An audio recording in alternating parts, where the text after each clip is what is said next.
Ofereço este vídeo aos apoiadores deste canal, Jorge Lula Barreto. Ainda não é apoiador ou apoiadora? Pode apoiar mensalmente com qualquer valor a partir de R$1. Basta clicar no link do Apoia-se aqui embaixo na descrição. É um financiamento coletivo, também chamado de crowdfunding, para melhorar este canal, que é nosso. Deus lhe pague, com muita saúde e paz.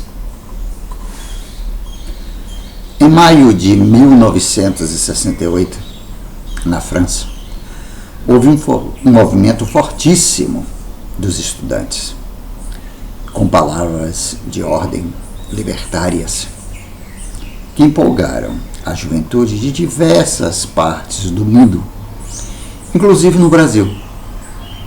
Recentemente, um grande amigo resolveu colocar em ordem seus livros e cadernos e achou alguns escritos com a transcrição de frases de pichações parisienses de maio de 1968.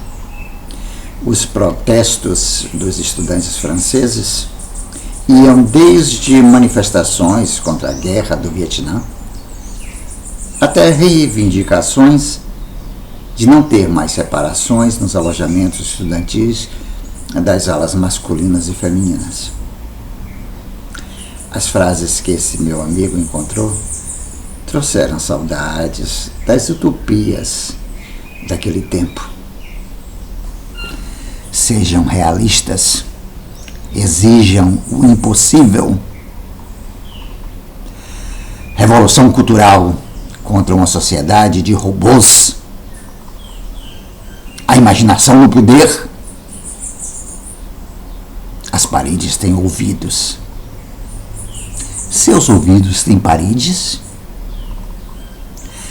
Quando o dedo mostra a lua, o imbecil olha o dedo. Barricadas fecham as ruas, mas abrem caminhos. Eu trabalho. Tu trabalhas, ele se aproveita. O movimento estudantil na França motivou o movimento operário e o famoso ideal de uma aliança operária estudantil camponesa aconteceu naqueles dias. Os operários fizeram as maiores greves que se tem notícia na França. A França parou. Todo mundo esperando o socialismo chegar. O socialismo parecia estar próximo. Os estudantes queriam que Charles de Gaulle renunciasse. Só que Charles de Gaulle sabia das coisas. Não foi de graça que ele comandou a resistência francesa contra os nazistas alemães, 25 anos antes. O que fez então de Gaulle? Não renunciou. Deu um aumento de 35% para os operários e convocou eleições. Com esse aumento de salários, a greve enfraqueceu. E nas eleições, a classe média votou em peso nos partidos conservadores, impondo uma derrota eleitoral aos partidos socialista e comunista, bem como a outros partidos de esquerda. E o maio de 68 acabou na França, com aquelas eleições. Ficaram alguns ideais, mas a ilusão de derrubar o governo e implantar o socialismo ficou adiada por muitos anos. Maio de 68 continuou em outros países e também por aqui.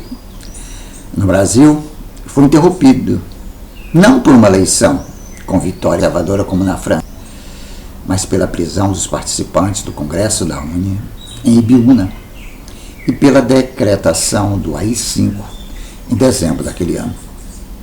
Com isso, nós, os brasileiros, passamos a viver uma outra fase da ditadura. De 64 a 68, primeira fase da ditadura, tínhamos restrições, prisões, repressão, mas ainda havia um mínimo de possibilidades no teatro, no cinema, na música, nos movimentos estudantil e operário.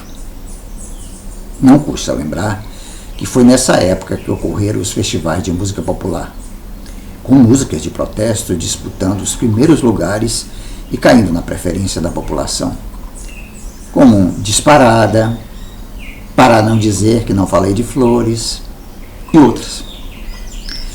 Depois do AI-5, passamos a viver uma época de aumento das prisões, torturas, mortes, desaparecimento de prisioneiros políticos, além da censura à imprensa, à música, ao teatro, cinema e repressão às entidades estudantis e operárias. Esta fase durou até o início do governo Geisel. No governo Geisel também houve repressão. Assassinato de Vladimir Herzog, Manuel Fiel Filho, Pedro Pomar e outros dirigentes do PCdoB e do PCB. Mas já com uma certa divisão dentro das Forças Armadas e uma reorganização do movimento estudantil e o surgimento do movimento pela anistia. A anistia foi conquistada, com todas as limitações que conhecemos, sem punição aos torturadores e aos comandantes da repressão. Mas todos os presos políticos foram libertados e todos os brasileiros exilados puderam voltar ao Brasil. A partir daí tivemos a reorganização partidária, eleições para prefeitos das capitais, para governadores e finalmente nova Constituição em 1988 e eleições diretas para presidente em 1989. O Brasil teve uma sequência de governos civis: Sarney, Collor, Itamar, com crises políticas e econômicas, inflação altíssima, recessão, mas já num regime democrático. Em seguida, uma certa estabilidade da moeda com o Plano Real e os governos Fernando Henrique, Lula e Dilma. Recentemente, impeachment de Dilma, governo Michel Temer e Bolsonaro. Durante todos esses anos, fase inicial da ditadura feroz, abertura lenta, gradual e segura e governos civis. Vivemos períodos com maior ou menor participação do Estado na economia. Tivemos alguns períodos com maior distribuição de renda, como nos governos Lula, mas sem qualquer ameaça de se implantar um Estado socialista. Vivemos sempre num país capitalista, com períodos ditatoriais e períodos democráticos. Hoje estamos vivendo uma tragédia política e administrativa com o governo Bolsonaro. Este governo é, de longe, o pior governo que já tivemos no Brasil, sob qualquer aspecto. Com ameaça de golpe de Bolsonaro, que se tivesse chance de êxito, levaria a uma ditadura pior do que a ditadura anterior. Mas, felizmente, continuamos no regime democrático. Esclareço que eu uso essa palavra democrático, pois não há prisões ilegais, não há torturas, o DOI-CODE não foi reaberto, não há eliminação e desaparecimento de adversários políticos. Mas há algo que nunca houve, nem na ditadura e nem em qualquer outro governo civil. Há uma incompetência assustadora no trato da economia, na administração do combate à pandemia, na educação, na cultura. Há um aumento de pobreza e miséria que se pode ver em qualquer esquina de qualquer cidade. Há uma tragédia na administração dos problemas de meio ambiente. O país está sendo destruído em todos os lugares. Amazônia, Pantanal, Cerrado, Mata Atlântica. e uma incapacidade de se antecipar à crise hídrica e energética que chega a assustar. Continuamos no regime capitalista, com inúmeros problemas. Do ponto de vista das classes dominantes, parece evidente que Bolsonaro se tornou ao mesmo tempo um fardo a se carregar e um boneco nas mãos do Centrão. Deve ficar fazendo figuração até terminar seu mandato. Desde que não tenha novos sonhos golpistas. Não deve ter. Ele foi enquadrado. O Michel Temer, o medíocre, não conseguirá fazer mais nada. Nossas classes dominantes querem viabilizar uma terceira via eleitoral, mas não estão conseguindo por enquanto. Se tivermos que escolher num segundo turno entre Lula e Bolsonaro, creio que a preferência por Lula se consolidará ainda mais. Será um passeio eleitoral. Não há mais Sérgio Moro, outro medíocre, para condenar, prender e impedir a candidatura de Lula. Quem é mesmo o Sérgio Moro? Sumiu! Nem Bolsonaro e sua mediocridade aguentaram o Sérgio Moro. Se for entre Lula e alguém da terceira via, teremos uma disputa mais acirrada. Mas qualquer um dos dois que ganhe terá muita dificuldade de reconstruir o Brasil destruído pelo governo Bolsonaro. Seria muito bom que o governo Bolsonaro fosse interrompido antes, por impeachment, renúncia ou mesmo por ele ser internado no hospital psiquiátrico.